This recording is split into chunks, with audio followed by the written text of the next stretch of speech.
In the early 19th century, Britain and China had a strong trading system. Britain is strongly dependent on China's tea, and China requested silver from Britain. China had a strong demand for silver, which was difficult for the British to come by in large quantities. What is it, China? Silver? This small? So, to balance the trade, the British brought illegal opium into China. Opium. Britain used opium as a medicine, but the Chinese, on the other hand, smoked opium and created a new drug addiction. And China and Britain started a war of the Opium War, which caused Britain to win, and they had control of Hong Kong ever since. In 1898, Britain obtained a 99-year lease of Lantau Island and the nearby lands, which is now known as the New Territories. Hong Kong had a lot of weapons during the early British period. They looked impressive and the noise could scare away the enemies, but they were far from accurate and the gunpowder was unreliable. But these cannons have protected China for several hundred years. In the Opium War, China discovered that their firepower was way too weak for the British. So when the British occupied Hong Kong, they started to build their own weapons. Since, powerful guns like the ones in Lei Yue Mun had been built all over the British Empire, from England to China, from Canada to Hong Kong. British technology had protected the Queen of England away from her enemies. The Industrial Revolution in Europe gave major advantages to every aspect of engineering and technology, new sources of power, new inventions, and even new threats to the empire. Engineers like William Armstrong was designing a new generation of artillery, leading to improvement of loading and firing a gun. Shells were improved so that they were more accurate and would fly further. This is one of the most fascinating spots on Lei Yue Mun, one of the little-known defenses built at the end of the 19th century in Britain and in her empire. In the 19th century, the word torpedo was originally used to describe any weapon designed to destroy an enemy vessel by explosion underwater. Primitive torpedoes were used successfully in the American Civil War 1861 to 1865. The Englishman Robert Whitehead designed the first self-propelled torpedo in 1866. It was very accurate. The Brennan torpedo was known for its sleek exterior and its ingenious principle of propulsion and guidance. The Brennan torpedo at Chatham is 6.7 meters long, fully laden. It weighs approximately 1,020 kilograms and would have a warhead containing 100 kilograms of gun cotton. Its effective range was approximately 2 kilometers and it had a speed in excess of 37 kilometers per hour. The Brennan Torpedo Station at Lei Yue Mun was built between 1892 and 1894. On the hillside above were skylights, tactical collection of fresh water for boilers, and a direction station with telegraph sending instructions to the engine room. The Brennan Torpedo Station at Lei Yue Mun was the last to be constructed either in Britain or overseas possessions.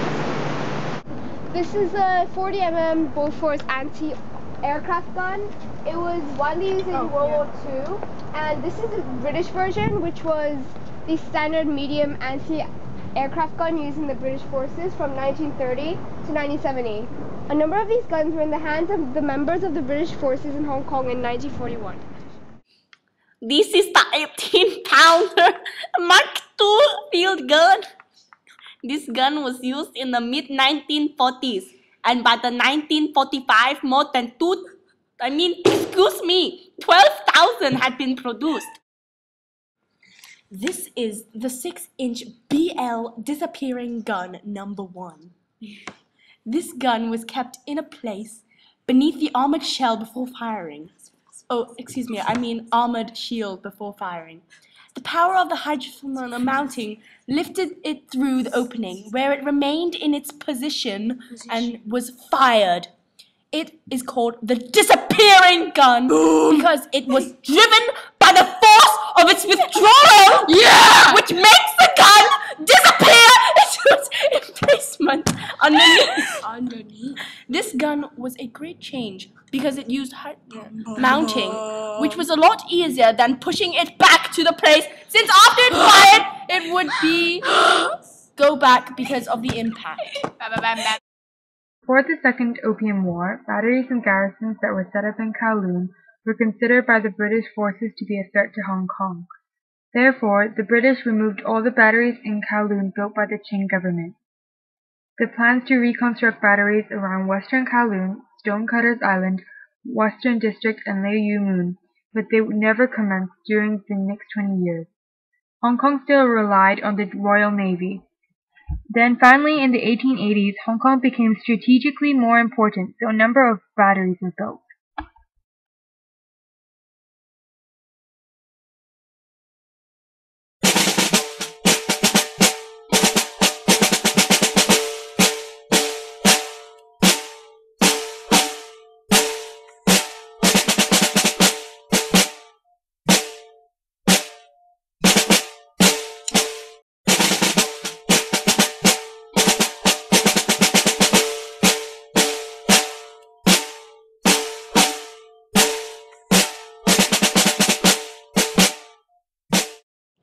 On the outbreak of the World War I in 1914, fear of possible attack led to the migration of 60,000 Chinese.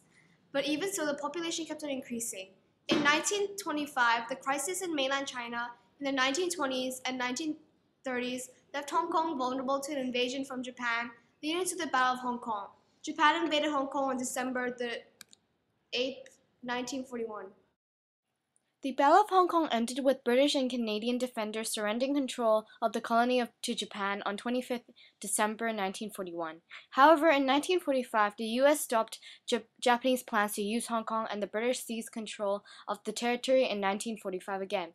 Hong Kong had saved by joint British and Chinese troops in the Second Battle of Hong Kong, where the population of Hong Kong had decreased to 600,000. Less than half of the pre-war population of 1.6 million, which led to the communists taking over mainland China in 1949, which led to another population growth in Hong Kong. Thousands of refugees immigrated from mainland China to Hong Kong and made it an important trading country.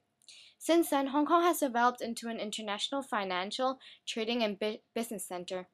On July 1st, 1997, Hong Kong became a special administrative regime of People's Republic of China after a century and a half of British rule.